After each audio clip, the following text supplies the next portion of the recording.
नमस्कार.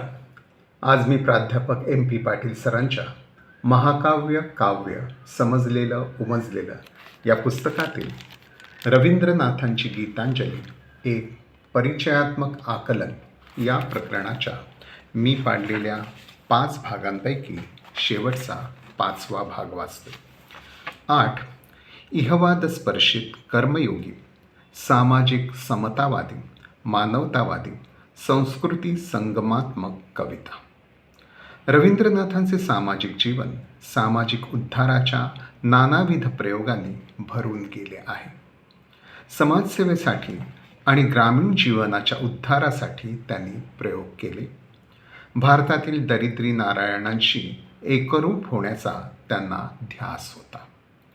तत्त्वज्ञानातील अद्वैत आणि भक्तिमार्गातील प्रेम यांची परिणिती सामाजिक एकतेत, स्वतंत्रतेत, बंधुतेत झाली पाहिजे अशी त्यांची धारणा होती.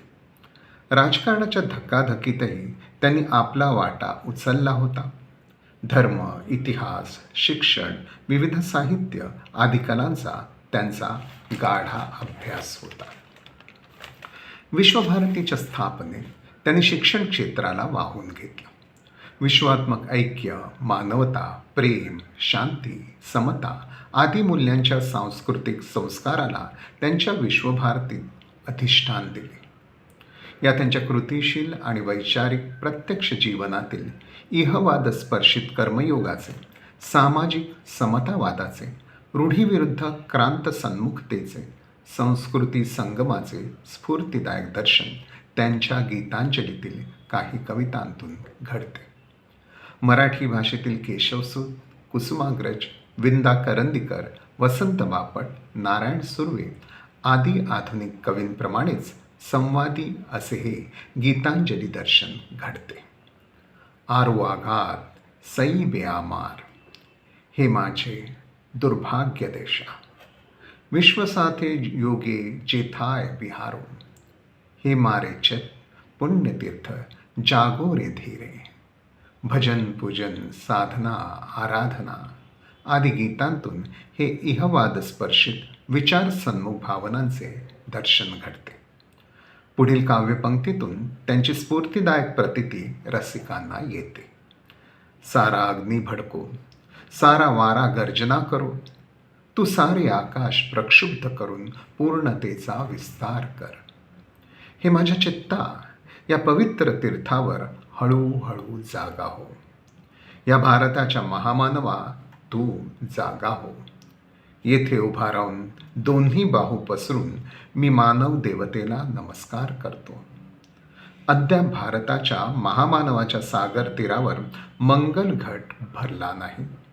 कर्मक्षेत्रे करी दाव सक्षम स्वाधीन, निगूढ गंभीर सर्व कर्मे प्रेमे देती तृप्ती.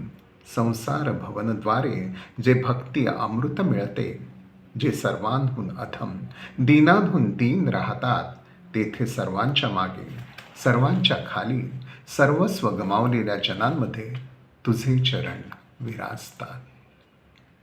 जेथे तू भूषण रहित गोरगरिबांच्या वेशात सर्वस्व गमावलेल्या जनांमध्ये संचार करतोस, ज्यांना सांगाती नाही अशांच्या घरी तू सांगाती होऊन राहिला आहेस. माझे न्यून असे की सर्वस्व गमावलेल्या जनांमध्ये माझे हृदय पोहोचत नाही. जेथे जमीन नांगरून शेतकरी शेती करत आहे आणि जेथे मजूर दगड फोडून 12ही महिने कष्ट करून रस्ता तयार करीत आहे, तेथे तो गेला आहे.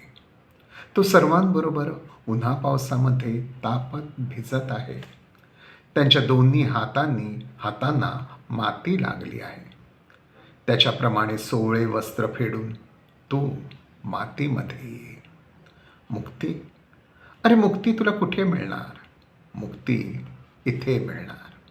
कामयोगामध्ये त्यांच्याबरोबर एक होऊन तुझ्या अंगातून घाम निथळू दे. हे दुर्भागी देशा, ज्यांचा तू अपमान केला आहेस, त्यांच्याशी तुला अपमानामध्ये समान दर्जाचे व्हावे लागेल. मनुष्याच्या स्पर्शापासून त्यांना दररोज दूर लोटून तू मानवातील देवतेचा तिरस्कार केला आहेस. तुझ्या आसनावरून जेथे तू त्यांना ढकलून दिलेस, त्यांच्याशी तुला अपमानामध्ये समान दर्जाचे व्हावे लागेल. कोणत्या बोलण्याने किती मानवी प्रवाह अनिवार्य स्रोताने कोठून आले व समुद्रात लीन झाले. हे आर्य, अनार्य, द्रविड, चीन, शक, हुणांचे दल, पठाण, मोंगल हे सर्व एका देहात विलीन झाले. पश्चिमेने आज दार उघडले आहे. तेथून नजराणे आणत आहेत. त्यांची देवाणघेवाण होईल. ते आमच्यात मिसळतील व आम्हाला त्यांच्यात मिसळू देतील. या आर्यानो या, हिंदू मुसलमानांनो या, तुम्ही इंग्रजांनो, तुम्ही ख्रिश्चनांनो या, आज या. अद्याप भारताच्या महामानवाच्या सागर तीरावर मंगल घट भरला नाही. तोपर्यंत सर्वांनी याच भारताच्या सागरावर याच या. 9. मृत्यूचे स्वागत. मृत्यू हे मानवी जीवनातील सर्वात मोठे दुःख होय असे सर्वच जण अनुभवतात. पण मृत्यू म्हणजे सर्वस्वी संपणे नव्हे अशी काही अर्थनिर्णयने सांगितली जातात. त्याची नोंद या संदर्भात करणे अपरिहार्यच. 1. माणसाचा देह मरतो, पण त्याचा आत्मा मरत नाही. त्यांच्या आत्म्याचा मृत्यू होत नसतो. 2. स्वर्गाचे फॅन्टसी स्वरूप सांगून मृत्यूनंतर अधिक सुंदर असे जीवन स्वर्गात सुरू होते. 3. रूढ धर्मामध्ये परलोकाचे प्रस्थ सांगितलेले आहेच. ते अलौकिक उदात्त परलोकत्व मृत्यूनंतर प्राप्त होते. 4. देहाला विश्वमय करण्याचे कार्य मृत्यू करत असतो. 5. देहाच्या मरणाने आध्यात्मिक जीवनात खंड पडत नाही. 6. मृत्यू म्हणजे परमात्म्याने पाठवलेला प्रेमाचा दूत. 7. जीवनाची साधना मृत्यूनंतरही चालू राहील. 8. विश्वाच्या आनंद रूपात सामील होणे म्हणजेच मृत्यू. 9. लौकिक सुखदुःखात्म भावस्थिती पलीकडील स्थितप्रज्ञ शांत मनोवस्था म्हणजे मृत्यू. 10. मृत्यू म्हणजे परमात्म्याचे आमंत्रण. 11. मृत्यू म्हणजे परमात्म्याशी अद्वैती मिलन. मृत्यू संबंधित वरील प्रकारची अर्थविवरणे इंटरप्रिटेशन्स मांडली जातात.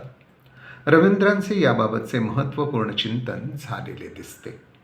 वरील सर्व अर्थनिर्णयांच्या पार्श्वभूमीवर रवींद्रनाथ मृत्यूचे मनस्वीपणे स्वागत करीत आहे. के बोले सब फेले जावे, मरण जे दिन दिनेर शेषे, आगो आमार एई जिबनेर शेष परिपूर्णता, जा दयेछो आमार ए प्राणभीर, जावार दिने एई कथाटी, एकटे नमस्कारे प्रभू, प्रेमेर इतके पाठाबे कबी. अशा 7 गीतांजली गीतांतून रवींद्रनाथ मृत्यूचे स्वागत करीत आहे. पुढील काव्यपंक्तीतून ते मृत्यूचे स्वागतपर भावस्पंदन रसिकांनाही मृत्यूचे स्वागत करण्याचे चैतन्य देते. प्रभातकाळच्या प्रकाशात अंधार क्षणात दूर होईल, पण तुझ्या परिपूर्ण दर्शनाने सर्व कल्लोळ थांबून जाते. मानस सरोवराकडे जावयास उत्सुक झालेले हंस ज्याप्रमाणे रात्रंदिवस उडत जात असतात, त्याप्रमाणे माझा सारा प्राण महामरणाकडे एका नमस्काराने उड्डाण करो. माझे मी पण धुवून पुसून जेव्हा मी तुझ्यामध्ये विलीन होईन, असे माझे मरण तुझ्यामध्ये मी केव्हा मरेन? मी तुला प्रभू मानावे इतकाच माझ्यातला मीपणा बाकी राहते. मी तुला चहूकडे पाहावे, मी तुझ्यात सर्वस्वाने एकरूप व्हावे. तुझ्या दयेची इच्छा करण्याचे जरी मला ठाऊकही नसले, तरीही तू आपल्या चरणाजवळ मला दयेने ओढून नेतोस. हे प्रभो, एका नमस्काराने माझा सारा देह तुझ्या या विश्वरूपी चरणावर लोळण घेऊन पडो. श्रावणातील घनदाट मेघाप्रमाणे माझे सारे मन तुझ्या मंदिराच्या दारी एका नमस्काराने पडून राहू दे. तुझे प्रेम सर्वांहून मोठे आहे, म्हणूनच त्या प्रेमाची नवी रीत मला हवी आहे. दिवसामागून दिवस जातात, पण आत्तापर्यंत तुझे दर्शन होत नाही रे. ते तरी शेवटी व्हावे अशी इच्छा आहे. या मृत्यूस्पर्शित स्वागतात भगवद्गीतेतील वासांसी जीर्णानि यथा विहाय नवानि गृह्णान्ति नरोपराणि तथा शरीराणि विहाय जीर्णा नयानि संयाती नवानि देही. आणि ज्ञानेश्वरीतील जैसे जीर्ण वस्त्र सांडिजे मग नूतन वेढीचे तैसे देहांतराजे स्वीकारावे चैतन्यनाथे. असा काहीसा जडवाद स्पर्शित चैतन्यवाद मात्र या गीतात दिसत नाही. वरील सर्व वैशिष्ट्ये पाहता गीतांजलीतील रवींद्रनाथ केवळ आध्यात्मिक कवी नसून जीवनाच्या सर्वांगीण आविष्कार करणारे कवी आहेत हे स्पष्ट होते. इथे हा लेख संपतो. या लेखासाठी संदर्भ घेतले होते. 1. त्र्य.र. देवगिरीकर यांचे रवींद्रांच्या संपूर्ण गीतांजलीचे मराठी भाषांतर. 2. संबंधित गीतांजलीच्या मराठी गीतांजली भाषांतराची आचार्य स. ज. भागवत यांची प्रवेश नामक प्रस्तावना. इथे हे प्रकरण संपते. धन्यवाद.